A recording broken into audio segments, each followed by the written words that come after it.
Hi friends, crop top అండి. Net fabric తో floral design వచ్చింది. టోటల్ ఆల్ ఓవర్ ఇలా చిన్నగా ఫ్రిల్స్ ఇచ్చాము. వేస్ట్ కి వచ్చి ఇలా బెల్ట్ అండి.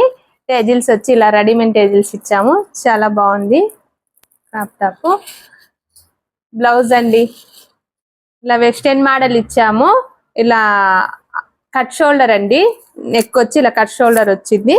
ఇలా వెస్ట్ పార్ట్ కి వచ్చి ఇలా క్రాస్ గా షేప్ ఇచ్చాము. టెజిల్స్ ఇచ్చామండి. బ్యాక్ బోట్ నెక్ షేప్, చిన్న హోల్ ఇచ్చాము. బటన్ వెస్ట్ కూడా ఇలానే ఇలా క్రాస్ ఇచ్చేసి లట్కన్ లేస్ ఇచ్చామండి. షోల్డర్ చూడండి, షోల్డర్ ఉంటది బ్లౌజ్ కి. ఇలా హ్యాండ్సే ఇలా కట్ షోల్డర్ హ్యాండ్స్ వస్తాయండి. వేసుకుంటే చాలా నీట్ కూర్చుంటుంది. బఫ్ చాలా బాగుందండి. కాంబినేషన్ క్రాప్ టాప్ కాంబినేషన్ చాలా నీట్ గా వచ్చేసింది.